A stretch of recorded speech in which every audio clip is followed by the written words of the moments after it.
welcome back to Cooking for Two 101. I'm Christy, John's behind the camera, and today we are making creamy Tuscan chicken.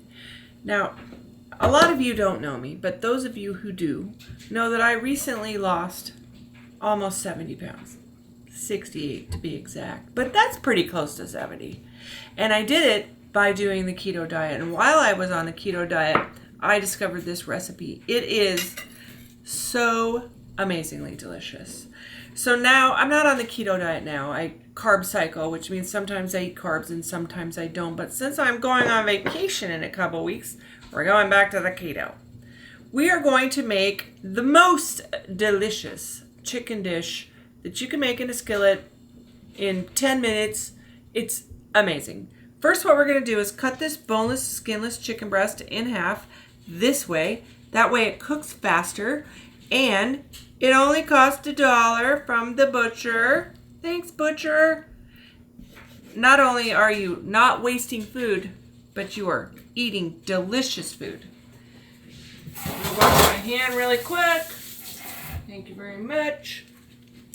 Okay, to this chicken breast, we are going to add just a little bit of spray canola oil or olive oil or spray avocado oil, whatever you have, because we want the seasoning to stick to it.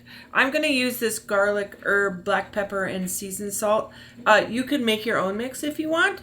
You could use a mix of dried basil, ground or powdered garlic, powdered onion, a little bit of herbs like Italian, everything that's an Italian seasoning, whatever you like. But I'm telling you, this does all the work for you, so why wouldn't you do it? I have been heating up my Finex. It's smoking hot. Even the handle's getting hot. That's how hot it is. But we want it to sear. So I'm going to put this in, and you want to lay it down away from you so that if it splatters, it goes that way. There we go, just like that. And we're going to let this cook in here for about 4 minutes per side. We want the chicken to get done, but not overdone. It needs to be 160 when you pull it off, and then you're going to let it cool down and retain its moisture. When this is done, I'll be back and we'll show you the rest. So if you're using a Finex like I am, or a cast iron skillet that's really, really hot, it cooks in a very short amount of time.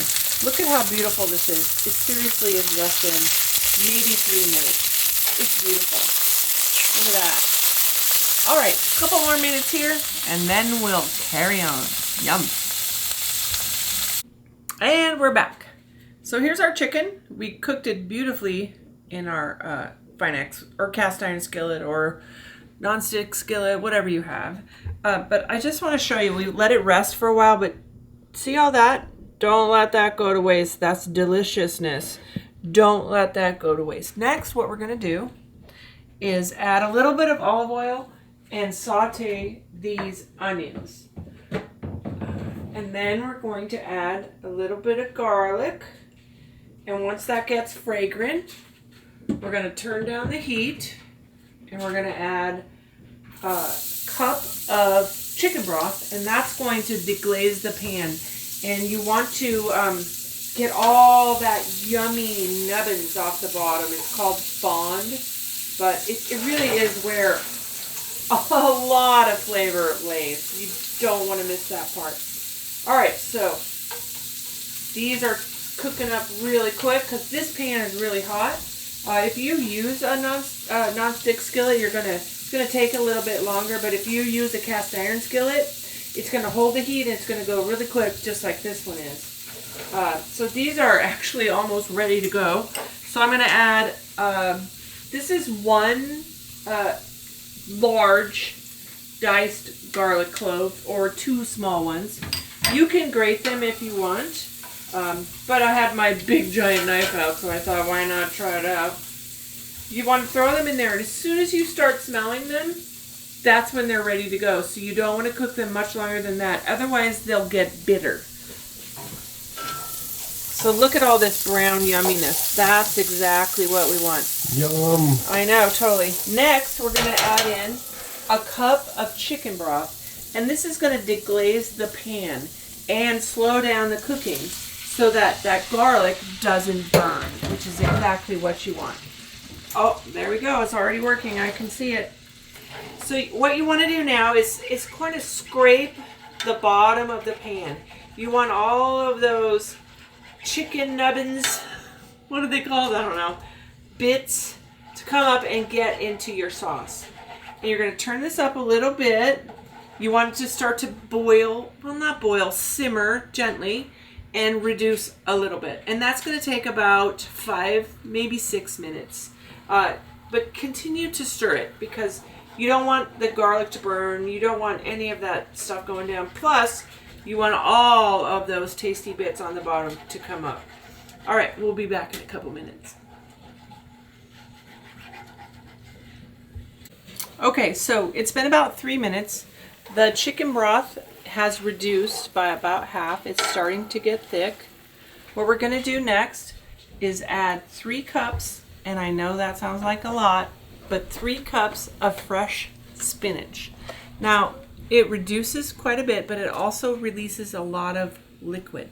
So this is why we're doing it now. We don't want it, we want the liquid to evaporate while we're cooking it, and we don't want it to thin out our sauce. So we're going to do the cream later to make it creamy. So here we go.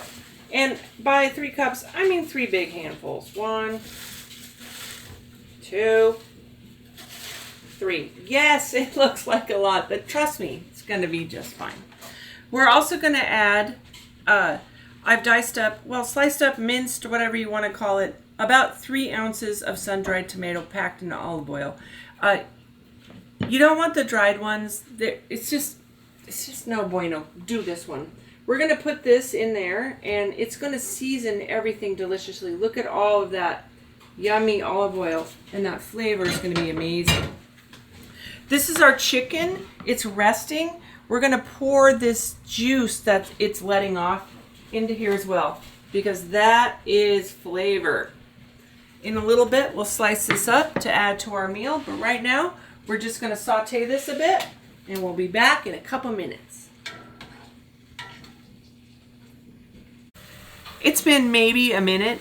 Look at how little spinach is left. It really deteriorates when you put heat on it. It's going to intensify the flavor, but seriously, do at least 3 cups because you're going to need it. Otherwise, there won't be any in there.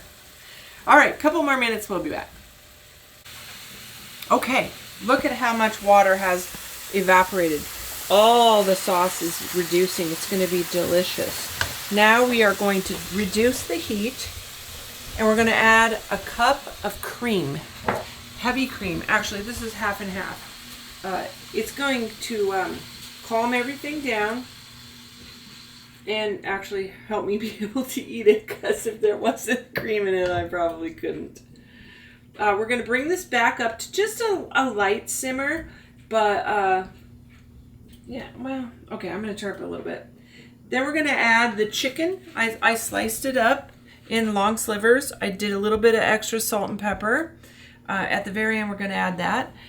After this cream comes to a boil, we're going to take it off the heat, and we're going to toss in about a 1/4 cup of grated Parmesan, which is going to give it that salty bite that we love. After that, it's time to eat. We'll be back in a few. Okay, once the cream starts to simmer a bit, you want to add a little bit more of your favorite Italian seasoning. I like this garlic, herb, black pepper, and sea salt mix. It's so yummy. If you want to make your own concoction, go to town. I'm going to say about 2 tablespoons because it really is a lot of cream. Cream needs a lot of seasoning, otherwise it just tastes like warm milk. So add that in and stir it about a bit. And as soon as this sauce starts to thicken, we're going to turn off the heat and add our cheese, which is going to take another couple minutes, so we'll be right back. All right, so it's been about 3 minutes, maybe 4. When you know it's done when you draw your spatula through the pan and it leaves a line. That means the cream is thickening, and that's what you want. Right now we're going to turn the heat off, and we're going to add the cheese. You never want to add cheese to a hot product while it's still on the heat, because it will break, which means it will get, it's like almost like crumbly. And nobody wants to eat that. It's gross. Okay, so off the heat, we're going to add about a half a cup of grated Parmesan. We're going to stir that in like that. This is going to give it a lot of extra saltiness and a great depth of flavor. It's super easy to achieve just by adding Parmesan cheese. Yeah, cheese! Also, we're going to add in our chicken, which has rested. We have sliced it. We did add a little bit of extra salt and pepper because I gave it a little taste and didn't put quite enough seasoning on at the beginning, so we fixed it, no problem. We're gonna toss this about a bit, let the chicken warm back up. Oh my God, that looks so good. And then we're gonna plate. So you could serve this with Tuscan potatoes, which are chopped up potatoes with Italian seasoning and a little bit of olive oil that you roast in the oven. You could serve it with fettuccine alfredo, just fettuccine and a little bit of butter and put this on top. Delicious. But seeing as I'm not doing the carb situation right now, I'm just gonna have mine like this. I could put it on a pile of spinach. That would be delicious. John's gonna have his with mashed potatoes because he likes those. So let me just clean up a bit, plate up, and we'll be right back. Okay, so I have plated mine with a fresh bed of spinach underneath it because of my keto thing. And then I put the chicken and sauce. Look at how amazing this looks. It's so creamy. It's so amazing. I have to admit, I tasted it. It's yummy. I'm going to top it with a little bit of freshly grated Parmesan and a bit of pink salt, Himalayan pink salt, and some black pepper. And there it is. Creamy Tuscan chicken. Enjoy. Thank you for watching Cooking for Two 101. Try this recipe. You won't be sorry. Don't forget to like and subscribe, and we'll see you soon.